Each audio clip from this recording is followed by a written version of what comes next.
नमस्कार, आप देख रहे हैं सोशल सिटी प्राइम न्यूज और मैं हूं मनीष उपाध्याय। आज हम लोग हैं ग्राम पंचायत राज खैरवार में, जो कि रिविलगंज प्रखंड का और छपरा जिला का एक पंचायत है। और हमारे साथ है यहाँ से स्थानीय मुखिया प्रतिनिधि मुन्ना सिंह जी। आपका बहुत स्वागत है हमारे चैनल पे। सबसे पहला सवाल होगा, पंचायत में जो कि मुख्यमंत्री 7 निश्चय योजना, जो कि पूरे बिहार के लिए एक मॉडल योजना बना हुआ है, कितना सफल मानते हैं? सबसे पहले आपका भी स्वागत है खैरवार ग्राम पंचायत राज खैरवार में, आपका स्वागत है।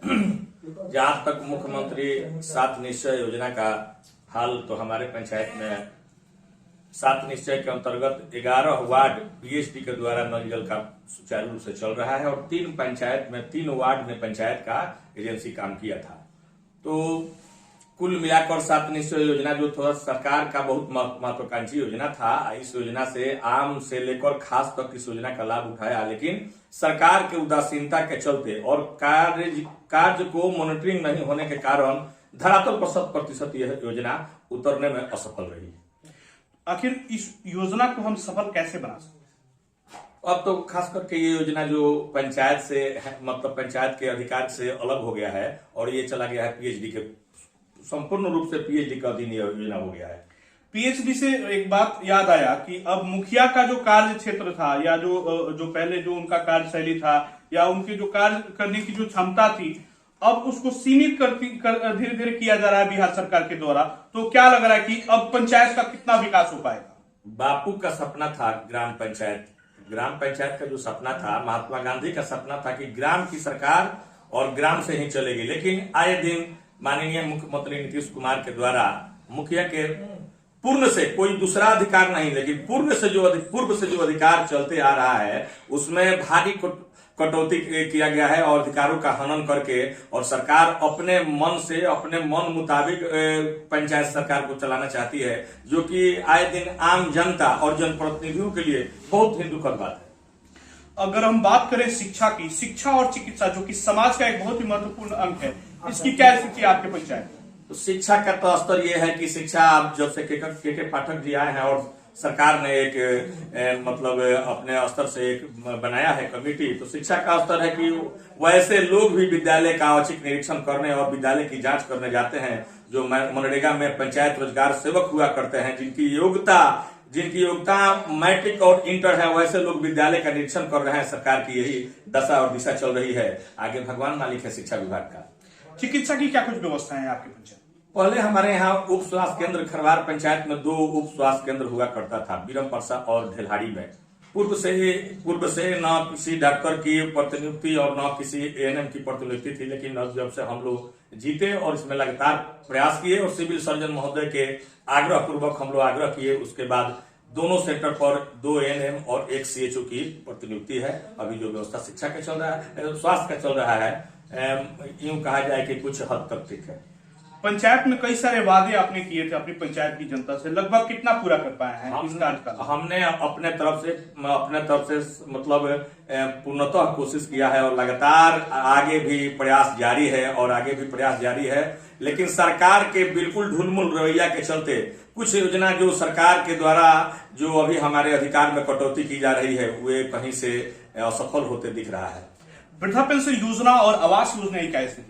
वृद्धा पेंशन, हमारे यहाँ वृद्धा पेंशन योजना की 100% पूर्ण रूप से यह सफल है और आगे भी जो आवेदक इस क्राइटेरिया के अंतर्गत आते हैं, आए दिन हम लोग अपने यहाँ से सबका ऑनलाइन और ऑफलाइन करके और वृद्धा पेंशन की 100% हम लोग उपस्थिति दे रहे हैं।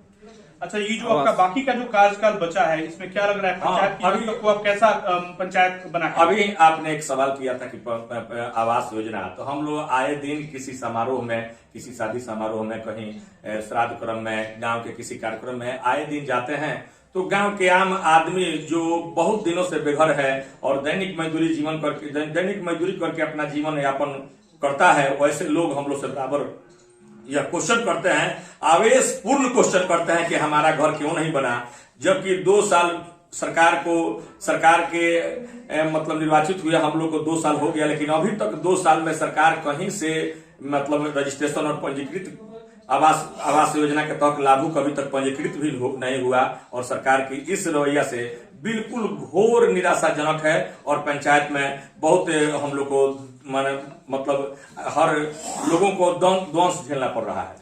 अच्छा, पंचायत की जनता से कई सारे वादे आपने किए कि हम अगर मुखिया बनते हैं तो हम इस तरह का काम कर पाएंगे, लेकिन बिहार सरकार ने आप लोगों के मतलब कार्यों को और उस सबको काफी सीमित करके आप लोगों के फंड को, आप लोगों के निजी फंड को भी टेंडर कर दिया है, आप लोगों के नजर को हटा के पीएससी को दे दिया है। तो लगभग अब तो आप बहुत सारा कार्य आपके हाथ से निकल गया, तो अब कितना विकास कर पाएंगे? लमसम 1 दशक पूर्व आज से पंचायती राज की जिस समय पूर्ण रूप से कल्पना थी, तो मुखिया किसी भी समय पंचायत में किसी भी गांव में औचक निरीक्षण करने जाते थे और वहां से ग्रामीणों द्वारा दिए गए सुझाव के अनुसार आकर और किसी भी कार्य योजना को अपने तरफ से यह आदेशित कर देते थे कि कल से ये काम हम करा देंगे और ग्राम सभा में लेकर काम शुरू हो जाता था। लेकिन आए दिन वैसा बात नहीं रहा।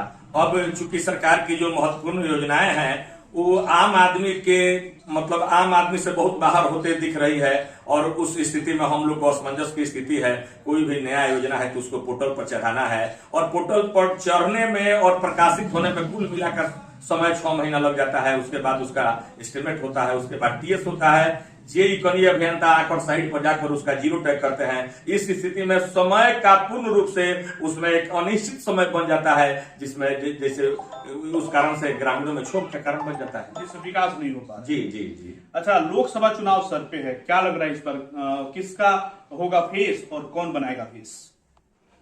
मतलब हम लोग को तो मैं मिला जुला कर देखिए तो केंद्र सरकार और राज्य सरकार का तो ध्वंस हम लोग झेलिए रहे हैं, लेकिन केंद्र सरकार के पैसे में भी भारी गिरावट है। जो सरकार पहले बिहार सरकार पंचायती राज को पैसा देती थी उसका तो कटौती की है।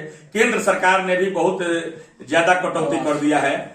वह कटौती करने का कारण उसका 15वीं वित्त आयोग है, टाइड और अनटाइड में उसको दोनों पैसा को बांट दिया है और उसका इतना क्राइटेरिया है कि अगर उस क्राइटेरिया को फुल फेच किया जाए तो कहीं का भी सुदूर देहात क्षेत्र में कहीं भी ग्रामीण सड़कें या नाली इंटीकरण पक्कीकरण योजनाओं में बहुत कठिनाई का आए दिन सामना पड़ रहा है। इसलिए हम लोग को ध्वंस तो दोनों का झेलना पड़ रहा है, केंद्र और राज्य दोनों का, दोनों के पीड़ित हैं। जी जी जी।